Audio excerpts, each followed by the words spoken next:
Trump ने सिर्फ भारत के साथ ही झगड़ा नहीं छेड़ा है, ट्रंप सबके साथ झगड़ा कर रहे हैं, कह रहे हैं कि भाई आप लोग जो है हमारे उद्योगों को नहीं आने दे रहे हो, टैरिफ लगाते हो, और आपका हम सस्ते में करते हैं, हम टैरिफ कम लगाते हैं। हम ये नहीं सोच रहे हैं कि उन्हीं की कंपनियां कारोबार करती हैं, उन्हीं के लोगों के लिए सस्ता माल मिलता है, ठीक है, उसमें दूसरे देश भी उसका लाभ लेते हैं, चाइना उससे बड़ा भी हुआ। तो ये आपको तब सोचना था, नहीं सोच पाया अपने देश में, वो वातावरण तैयार कर। आपके यहाँ स्किल्ड लेबर है, न उतना लेबोरियस लेबर है, ये भी समझिए, इतना काम अमेरिकन कर ही नहीं सकते, वो तो वैसे भी ओबेसिटी के शिकार हैं, आलसी लोग हैं। अमेरिकन तो सुविधा भोगी इतने ज्यादा है, दुनिया के दूसरे देश में उस तरफ बढ़ा है, लेकिन फिर भी कम से कम अभी चाइना और भारत में ये स्थिति नहीं है। यूरोपीय यूनियन के देश भी वो सुख सुविधा संपन्न रहे तो उस हिसाब से रहा, लेकिन यूरोपीय यूनियन के देशों को भी उन्होंने धमका के ट्रेड डील सब कुछ कर लिया, लेकिन यूरोपीय कंपनियों को तो कारोबार करना है ना भाई। तो उन्होंने आत्मनिर्भर भारत अभियान के साथ जुड़ना तय कर लिया है। और कितनी कंपनियां, 1 2 4 6 10 20 50 100 नहीं, 6000 यूरोपीय कंपनियां इंडिया EU इकोनॉमिक कॉर्पोरेशन के साथ जुड़ गई हैं।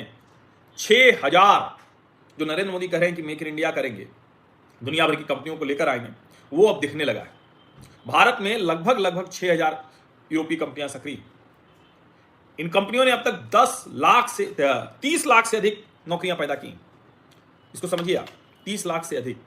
और ये सिर्फ निवेश नहीं कर रही हैं, भारत से मैन्युफैक्चर कर रही हैं, इनोवेशन कर रही हैं, एक्सपोर्ट कर रही हैं। तो एक तरह से हर फ्रंट पर भारत के लिए बेहतर हो रहा है।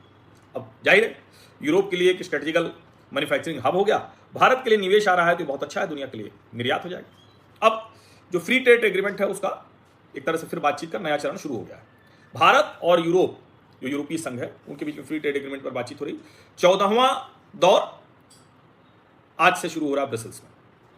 भारत और यूरोप के आर्थिक संबंध और बेहतर हो, इसके लिए व्यापार, निवेश, सेवा, आपूर्ति श्रृंखला, सप्लाई चेन, उन सबको लेकर बातचीत होगी। जाहिर है दोनों के बीच में जो टेक्निकल कोऑपरेशन है उस पर भी बातचीत होगी।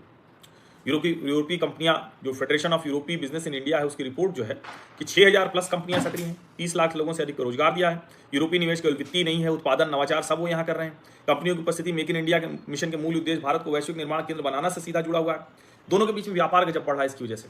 120 अरब यूरो का है दोनों के बीच में, अगर कहें तो जो ट्रेड है वस्तुओं का 120 अरब यूरो का, अगर सेवा भी उसमें जोड़ दें तो 60 अरब और जोड़ दीजिए, तो 180 अरब यूरो ये दोनों देशों के बीच में है। और एक तरह से कहें तो जो अमेरिका और चीन के साथ भारत का व्यापार आंकड़ा है उससे भी आगे निकलता हुआ दिख रहा है, अगर पूरा यूरोपीय यूनियन देख लें। भारत क्या एक बड़ा आकर्षक बाजार है, यूरोप को अच्छा भी लग रहा है, लेकिन चुनौतियां तो ही। भारत में जो यूरोपीय संघ के राजदूत हैं हर्वे डेल्फिन, उन्होंने कहा है कि भारत एक आकर्षक लेकिन चुनौतीपूर्ण बाजार है, यहाँ बड़ी संभावना है, और यूरोपीय कंपनियां न केवल व्यापार करती हैं बल्कि भारत की अर्थव्यवस्था में सीधे योगदान दे रही हैं, नौकरियां पैदा कर रही हैं, निवेश कर रही हैं, निर्माण कर रही हैं, नवाचार कर रही हैं। वो कह रहे हैं कि मेक इन इंडिया कर रही हैं।